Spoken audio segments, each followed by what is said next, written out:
अस्सलामुअलैकुम गाइस। आज हम आपको एक दुखी कहानी सुनाने जा रहे हैं।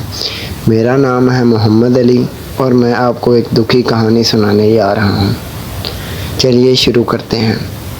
ज़ैन और रिमशा की मोहब्बत कोई आम कहानी नहीं थी। ये वो इश्क था जिसकी मिसालें पूरा मोहल्ला दिया करता था। दोनों एक ही कॉलेज में पढ़ते थे और वहीं से इनकी कहानी का आगाज़ हुआ था। रिमशा के कॉलेज के पहले दिन जब उसकी किताबें गिरी और ज़ैन ने झुक कर उठा कर दी, तो शायद इसी लम्हे दोनों की तकदीरें आपस में जुड़ गई थी। वक्त गुजरने के साथ साथ ये दोस्ती मोहब्बत के मुक़द्दस बंधन में बंध गई। ज़ैन मिडिल क्लास घराने का एक सीधा साधा लड़का था, जिसकी ज़िंदगी का सबसे बड़ा मकसद रिमशा को हर खुशी देना था।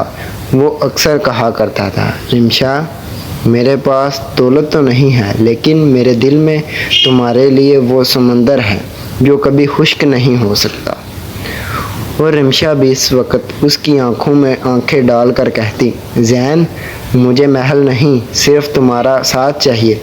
दौलत तो हाथ का मैल है, असली दौलत तुम्हारा इश्क है। दोनों ने साथ जीने मरने की कस्में खाईं।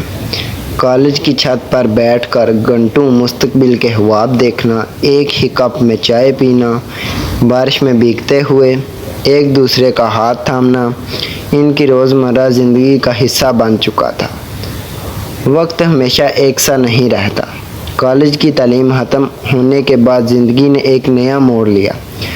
रिमशा के वालिद का तबादला दूसरे शहर हो गया और साथ ही उनकी माली हालत भी बेहतर होने लगी।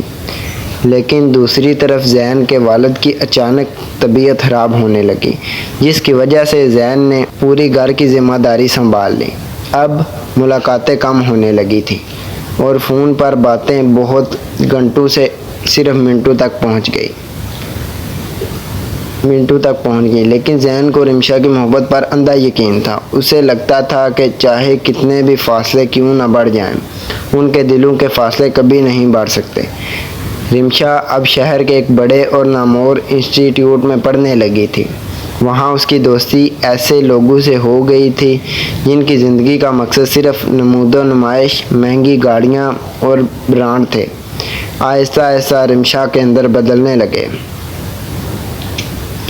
और अब वो ज़ैन की सादा बातों से उकताने लगी थी। जब ज़ैन उसे अपने मुस्तकबिल और मोहब्बत के बारे में बताता तो रिमशा अक्सर कहा करती, ज़ैन, छोड़ो इन जज्बाती बातों को। ज़िंदगी जीने के लिए पैसा और बैंक बैलेंस होना लाजमी है।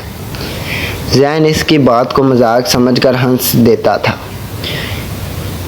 ऐसे राज भी ज़िंदा नहीं था कि मजाक में हर चीज़ उड़ा दी जाए। वो इतवार का दिन था जब ज़ैन ने बड़ी मुश्किल से पैसे जोड़े और रिमशा को सरप्राइज़ देने के लिए उसकी पसंदीदा घड़ी खरीदी। वो रिमशा से मिलने उसके शहर चला गया और उसने सोचा कि रिमशा को सरप्राइज़ दूंगा, लेकिन सरप्राइज़ तो ज़ैन को मिलने वाला था। जब ज़ैन रिमशा के कॉलेज के बाहर पहुंचा तो उसने देखा कि रिमशा एक चमकदार लग्जरी कार से उतरती है और उस कार का दरवाज़ा एक हैंडसम अमीर नौजवान लड़का खोलता है। रिमशा उसके साथ बहुत खुश लग रही थी। दोनों ने एक दूसरे का हाथ पकड़ा हुआ था। वो हंस रहे थे। ज़ैन के पांव तले ज़मीन निकल गए। उसका दिल एक लम्हे के लिए धड़कना भूल गया। उसने हिम्मत जमा की और आगे बढ़कर रिमशा का नाम पुकारा। रिमशा ने मुड़कर देखा तो उसके चेहरे पर जो खुशी थी वो एकदम गायब हो गई। इसकी जगह एक सर्द और बेपरवाह नज़र ने ले ली। ज़ैन ने कांपते हुए लहजे में पूछा, रिमशा, ये कौन है?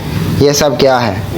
रिमशा ने अपने हाथ से उस अमीर लड़के का बाजू पकड़ रखा था और तन्हाई में दूर से बोली, ज़ैन, सच्चाई का सामना करो।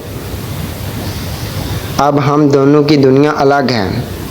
ये दानियाल है, मेरे वालिद की मर्ज़ी और मेरे मुस्तकबिल का इंतखाब है।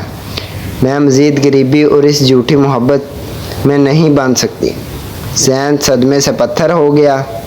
वो अल्फाज तलाश करने की कोशिश करता रहा, लेकिन उसके हलक से आवाज़ तक ना निकली। उसने बड़ी मुश्किल से बस इतना कहा, तुमने तो कहा था कि तुम्हें दौलत नहीं, सिर्फ मेरा साथ चाहिए।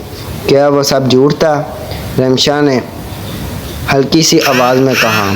हाँ, वो नादानी थी, वो बचपना था। मोहब्बत पेट नहीं भरती।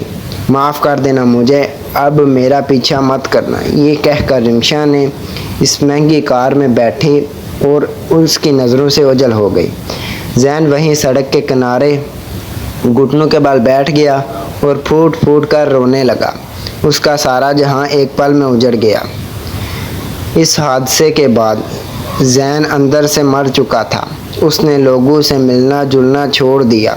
वो अपने कमरे में बंद रहता। दीवारों पर लटकी रिमशा की तस्वीर, उसके लिखे हुए खतूत, उसका वो परफ्यूम जो कमरे में अब भी महकता था, जैन के लिए जहर बन चुका था। वो रात भर जागता और छत को घूरता रहता। उसे समझ नहीं आता था कि इंसान इतनी जल्दी अपने वादे से कैसे फिर सकता है। क्या मोहब्बत सिर्फ एक धोखा है? लोग कहते हैं कि वक्त हर जख्म का मरहम बन जाता है, लेकिन कुछ जख्म वक्त के साथ और गहरे हो जाते हैं। जैन की मोहब्बत ऐसी बन गई थी कि उसे मेहनत करना नहीं छोड़ी। वो दिन रात पढ़ता रहा। एक दिन वो अपनी मेहनत के बलबूते पर एक बड़ा अफसर बन गया। अब उसके पास दौलत थी, नाम था, इज्जत थी, लेकिन दिल का वो कोना हमेशा उसी के लिए खाली हो चुका था, जहाँ कभी सिर्फ रिमशा का नाम हुआ करता था। कई साल गुजर गए। एक दिन जैन अपने दफ्तर से बाहर निकल रहा था कि बारिश शुरू हो गई। वो कैफ़े के शीशे के पास खड़ा बाहर गुजरती हुई बूंदों को देख रहा था। अचानक उसकी नज़र सड़क के दूसरी तरफ खड़ी एक औरत पर पड़ी। वो रिमशा थी, लेकिन वो रिमशा जो कभी फूल की तरह खिलती थी, अब टूट चुकी थी। उसकी ज़िंदगी का वो अमीर लड़का छोड़कर जा चुका था। अब वो तन्हा, बेसहारा और दुनिया की ठोकरें खाती फिर रही थी। रिमशा ने मुड़कर देखा। उसकी नज़रें जैन से मिल गईं। जैन ने महंगे सूट में मलबूस पुरइत्माद अंदाज में रिमशा को देखा।